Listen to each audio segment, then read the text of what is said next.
Hey gamers, what's percolating? Before I dive into the second episode of Gaming News with your boy True, I would like to thank you, all of you who may stop by and check out the videos, and I implore you, please subscribe on YouTube and click that notification bell so you can be notified when all of my new videos drop or when I go live and stream some gameplay.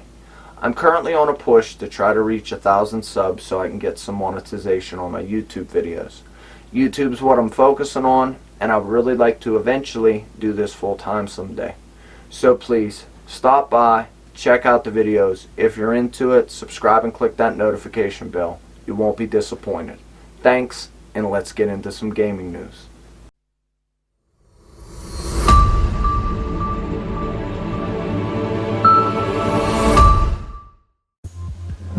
Hello and welcome to yet another edition of Gaming News with your boy True, where I peruse the internet, find some stories that I find interesting in and around the gaming industry, and bring them to you. Wah wah wah. As I sit in my basement in my pajamas, let's dive right into it. The first story I'd like to bring to you is involving Harry Potter, Wizards Unite. This story I first learned about, and I'm reading to you and bringing to you from GameSpot. The link will be in the description for all of these if I can figure out how to do it. So you can read the whole article yourself if you so choose. So Harry Potter's Wizards Unite has expanded once again, and it is now officially available finally in the United States for all you Pokemon Go fans that may be into Harry Potter as well, because it is a very similar game as we are about to get into.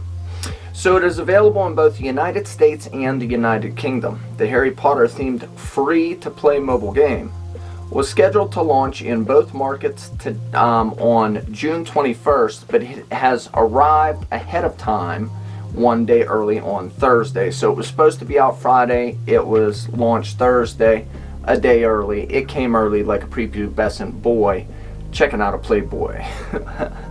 This follows the release earlier this year in both Australia and New Zealand, which is often the case with mobile games. Anyway, regardless of what region you're in, it is now available, if it's available in your region, on iOS, Android, and the Samsung store from the way I'm reading it. The mobile game was developed by Pokemon Go maker Niantic and revolves around a similar style of augmented reality based play. So what you're going to be doing, as in Pokemon Go, which I downloaded it, I messed around with it and deleted it because it was taking space up on my phone that I didn't feel it was quite worth. It was more, I felt, for like a younger, I don't know. I never really followed the Pokemon thing. But anyway, it's going to be the same basis where you travel around and you are unlocking items and you have to collect them.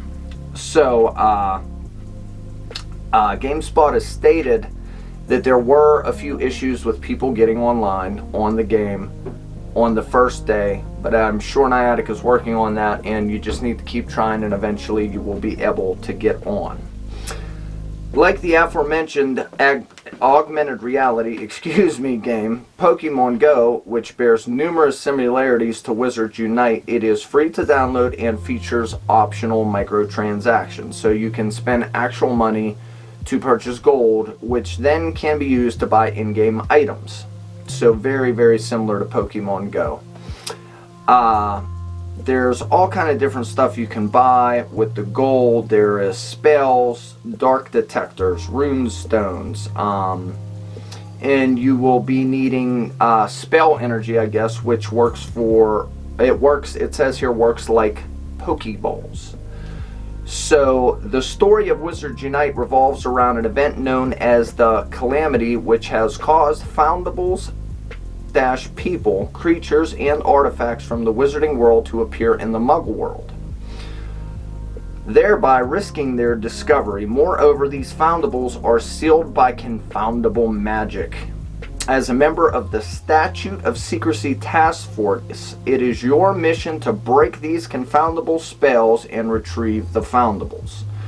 So you'll interact with Harry Potter and other familiar faces, complete tasks that involve navigating the real world for the time being, you will unfortunately need to keep the game open while playing. So that means while you're playing, you're going to have to keep the game open. You won't be able to shut it down and then open it up when you're somewhere else, which is sort of a deal breaker for me. I do want to try it though, because I am a semi-avid Harry Potter fan, and I just want to check it out. It seems like it's going to be fun. So on to the next story. And story number deuce. There is a Marvel Avengers game in the works. Now, again, at first I was all into the Marvel movies and sort of following the franchise. And then when movie after movie after movie after movie kept happening, I sort of shied away from it. I just lost interest. But I do think it can be quite an awesome video game, and I found a story here through Tech Radar. Again, I am going to attempt to link in the description so you guys can read the article for yourself if you so choose. But after 2 years of secrecy, Square Enix and Crystal Dynamics are nearly ready to talk about the first Avengers game. So hopefully it's coming. At Square Enix's E3 2019 press event, we finally got our first look at the game in a story trailer that seems to rip off some of the biggest moments of the Avengers comics, which I personally didn't get a chance to watch E3 yet. I know. Shame on me. I call myself a gamer. I haven't watched E3.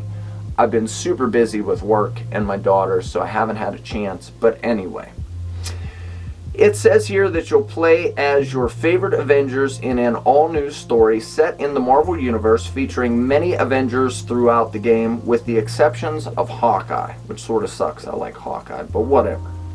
As you save the day from an evil force. According to Crystal Dynamics, the game has an all-star cast, including Laura Bailey, Nolan North, and Troy Baker, which are some of the video games industry's biggest voice actors. It was at E3 this year we also learned that the game will have multiplayer components. So that's pretty awesome. Although it says it wasn't shown off during the event, again, I haven't been able to watch it all yet. I've watched a few videos and caught a couple pieces, but that's it. But what Crystal Dynamics said in a closed-door briefing is that you will assemble into teams of 4 online, customize your characters, and fight online together through new scenarios. Crystal Dynamics says that this content will be free and will come at a constant clip. Last but not least, we got a confirmed release date of May 15th, 2020. So I'm sort of excited, I'm sort of not, but like I said, I do really enjoy the Marvel movies. They're awesome, the CG is amazing, but after movie after movie after movie, they sort of flooded my market in my brain for, Marvel stuff, so I'm sort of iffy on it, but still semi-excited, because like I said, all the stories could turn into amazing video games themselves, so I'm excited to see what a, big developer will come up with. And I don't know. It seems like it's going to be awesome. But to cut to the chase, the article says, what it is, Crystal Dynamics' first Marvel game in a multi-game deal. It will be out May 15th, 2020, and you will be able to play it on Xbox One, PS4, PC, and Google Stadia. No word yet on Xbox Project Scarlet. And you don't know this, but I am back. Unluckily myself, as I am, my one single camera battery for my amazing EOS M50 by Canon died, so I had to pause, run to Best Buy to see if they had extra batteries. They did not. Charge my battery in the process and come back. So back to the stories, my friends, on Gaming News with your boy True. But we were just speaking about the Marvel Avengers game by Square Enix and Crystal Dynamics. So we are going to get back into that. So I left off saying that I am strictly a PlayStation 4 console gamer for now. Hopefully at some point I can afford an Xbox, and I have this beautiful Dell G7 sitting in front of me currently, which I could also play games on. It is a gaming laptop that I use for my streaming and editing, so I would like to dive into that as well. I love video games. I've said it before, I'll say it again, it is like my therapy. It's the only thing I can do that completely removes me from myself and the outside world. But back into the story, sorry for rambling. No one was allowed to play this Marvel game at E3. There was a strict hands-off demo that was available for people to watch. And the way the game works is that you will be able to control each Avenger individually. It says here that a flying sequence you may play as Iron Man, while a battle scene you may use the Hulk. Each character has their own set of abilities that mirror what we've seen in the comics and movies. So of course they're not going to give Hulk Iron Man's. Like, why did they even say that in this article? Anyway, I'm not going to critique it, seeing I'm using it for this video. And the combat largely looks like Marvel Spider-Man, a combination of dodging, combo attacks, and quick time events, which the last Spider-Man, I haven't done a review on it yet. I feel I should, because Spider-Man was the game that I was playing when I decided to start this channel, and it is definitely a good game. But in my opinion, if you play one Spider-Man game, I've played a lot of them, but it feels to me as if you play one Spider-Man game, you've pretty much played them all. They're very similar throughout. But this last one had some quick time events where, you know, there was a sequence going, you had to hit X, B, whatever, X, O, whatever, and it was awesome. It was definitely a cool game, and I may do a review on it someday, hopefully sooner than later, because what would be the point of doing it later? Anyway, back to the Marvel game. It is a, it says here that it's a cop-out to end the comparison of Marvel Spider-Man, but that it seems to be the look and feel of Crystal Dynamics is going for, something that's easy to pick up and makes you feel powerful. The problem here is that while the characters have their own skills in combat, activated by trigger buttons, there really wasn't a ton of variation in actual gameplay. Most time characters are shuffled into a battle area, brawl for a few minutes with some fodder enemies, and then control shifts to the next Avenger in the sequence. It feels safe, but not all that exciting. Says here what Crystal Dynamics and Eidos Montreal, who's co-developing the game, did get right are the massive set pieces that serve as the main stage for the action in the demo that they saw here at, my apologies, Tech Radar saw at E3. Again, I haven't watched it, E3 at all. I haven't been able to. I've been super busy and trying to work on my own content. But seeing this as a gaming channel, it might be a good idea. Anyway, the segment of gameplay they saw involved all 5 of the game's playable Avengers and accumulated in a boss battle. The pacing leading up to the battle felt great, they say, as did some of the quick time event segments that emulated the movie's big budget action. So that sums up the Marvel game that is coming, Avengers. Again, I am semi-excited about it because Marvel is a huge franchise. The games are awesome. But in the same sense, they have flooded the market with so many movies that has sort of turned me off. But am excited to see a good game based on the movies. And next news. And this story is coming to us courtesy of Polygon. Again, I will put the links in the description to all of these. And this story is Fortnite developers are taking a 2-week break, but the game isn't. So it says here that in a small update on Fortnite's news blog, that developer Epic Games announced that the studio will be taking a 2-week break from June 24th to July 8th. So Epic's offices will be closed. Since Fortnite Battle Royale ascended into the popular culture, The game has been known for adding constant updates, while the studio has been known for intense workload required to design, ship, and fix those updates. In April, it was reported on the specifics of Epic's apparent crunch problem when it comes to Fortnite. Some workers have voiced concerns that keeping up this pace has led to grueling hours. In response, Epic Games representatives said that the company has a mandatory 2-week break, which I think is pretty awesome. I am a welder, and the company I work for is not very generous per se when it comes to vacations. They say you get a week, 5 days, 40 hours after your first year, but in reality, that's what the handbook says. But then in reality, they pick 2 of your days that they want to close down, so you actually only get 3 days, which is bullshit. Anyway, it says that we already knew that one break was in the winter, which is not unusual. It's the holidays, but this year, for the first time, Epic Games will be taking a second break during the summer too, which I feel is awesome. I can only imagine the amount of work that these people put into these games and the hours that they put in. So, kudos to Epic for shutting down for 2 weeks and giving everybody a break. I'm sure they all highly appreciate it. I'm sure it was fought for in the first place.